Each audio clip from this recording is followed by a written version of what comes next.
What's up, everybody, and welcome back to another movie and music history class. Today we're going to be jumping into none other than iconic singer and songwriter Billy Joel and his creation of the song Piano Man.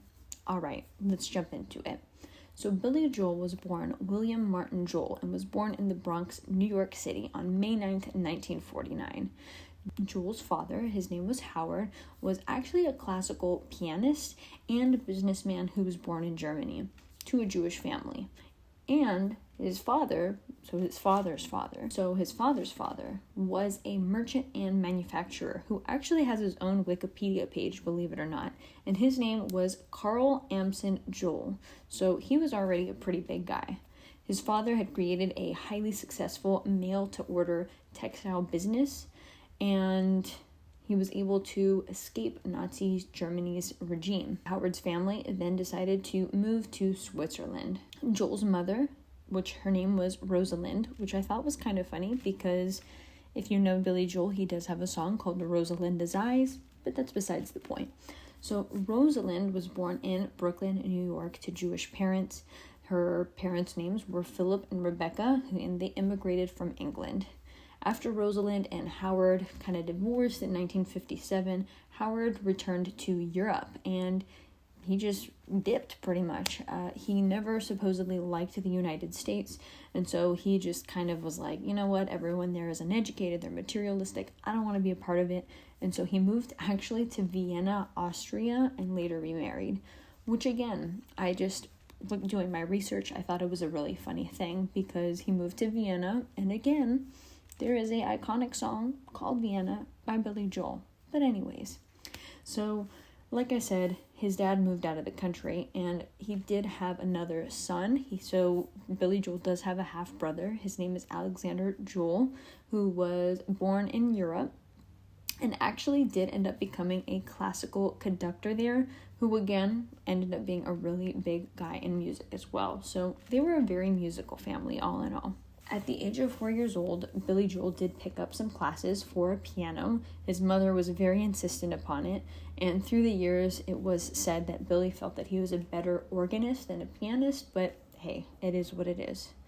As a teenager, Billy Joel did decide to take up some boxing as well. It was said that he had a lot of kids who would kind of pick on him, and so he picked up boxing to basically beat them up if he needed to, which I thought was pretty smart on his behalf.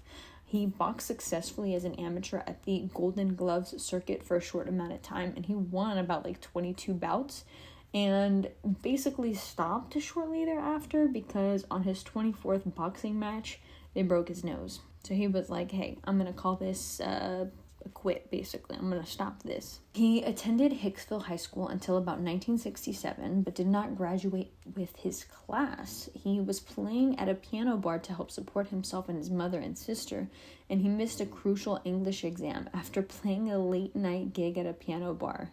And so he never really graduated. So he was just like, whatever. And rather than attend any sort of summer school to earn his diploma, he decided to just say, screw it, I'm going to go and pursue a career in music. And this is a direct quote from him. I told them, to hell with it, I'm not going to Columbia University, I'm going to Columbia Records, and you don't need a high school diploma over there. And that's exactly what he did. I will say, though, later on in life, in 1992 to be specific, he did submit some essays to the school board in lieu of that missed exam. They were accepted, and he was awarded a diploma by Hicksville High at their annual graduation ceremony 25 years after leaving. How freaking gangster is that? I can't even. So let's back up a little bit. In this day and era, of course he's playing the piano, he's taking up classes, he's doing his thing, and eventually, doesn't pass high school due to him doing piano. But who exactly inspired him the most to kind of pursue this journey? So he actually was watching the Ed Sullivan Show back in the day, and who comes up on the TV?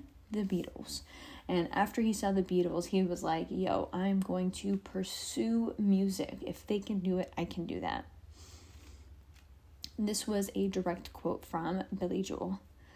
That one performance changed my life. Up until that moment, I've never considered playing rock as a career.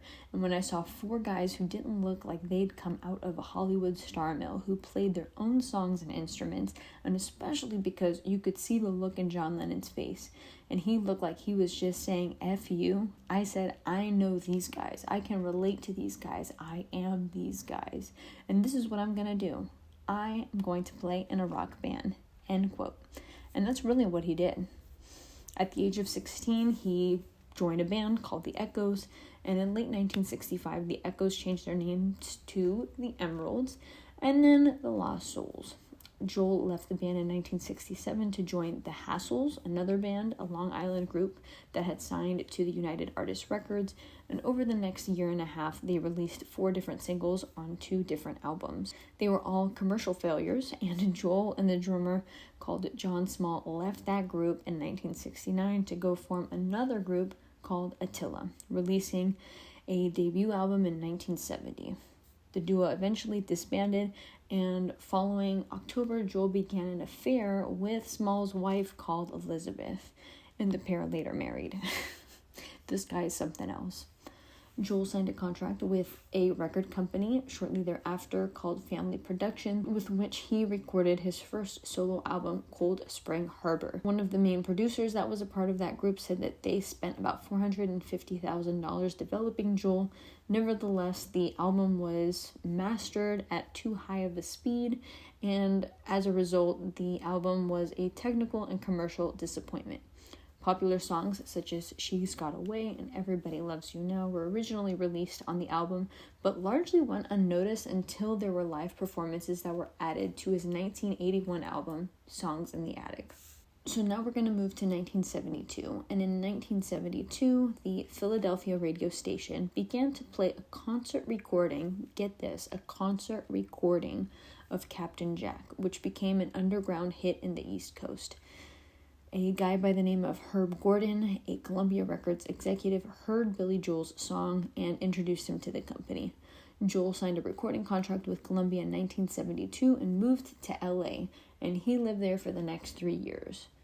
For 6 months, he worked at the Executive Piano Room in Los Angeles, located on Wilshire Boulevard, and he played under the name Bill Martin. And despite the new contract that he just got with Columbia, he was still legally bound to Family Productions. And so essentially, while they were kind of duking it out in the courts, figuring out who's going to get what, all of that sort of stuff, he was playing at this piano bar, getting kind of experience and basically kind of hiding under the radar because he technically couldn't make money through his Columbia contract until all of that got figured out. Eventually, Columbia did buy back the rights, and they did end up giving him the rights as a birthday gift in the 70s. So I'm glad that that worked out for him. But with Columbia, his first album was Piano Man, and it was released in 1973. Despite kind of having like moderate sales, Piano Man's title track, obviously Piano Man, became his signature song, ending nearly every concert since. Given all of his experience that he had working at that piano bar, he put it into the song Piano Man. And a little bit of backstory to the song, it said that all the characters depicted in the song were based on real people. For instance, John at the bar, who was a friend of his, was really the bartender who worked at the piano bar. Paul is a real estate novelist, refers to a real estate agent named Paul who would sit next to him at the bar every night. The waitress practicing politics actually refers to Billy Joel's first wife, Elizabeth Weber, who actually moved with him to Los Angeles from New York in 1972 and would work at the executive room as a waitress. The song was first released as a single on November 2nd in 1973, and then as a second track to the Piano Man album itself. The first music video that was released for this song was released in 1972, and it features Billy Joel portraying Bill Martin, a bar act performing a song, and shows a typical American bar as a setting. The newer version of the video was shot in 1985 with new extras, and it has a more crowded and upbeat bar scene, and the original video was used as an alternate take to the song, but it was the same length as the album version. The song broke into the Billboard Top 40 in April of 1974 at number 30, going on to ultimately peak at number 25, making it Joel's first top 40 hit. Following the 1977 release of Billy Joel's album The Stranger, the song became one of his best known and loved songs. Piano Man was ranked at number 421 on the 2004 list of Rolling Stone's 500 Greatest Songs of All Time.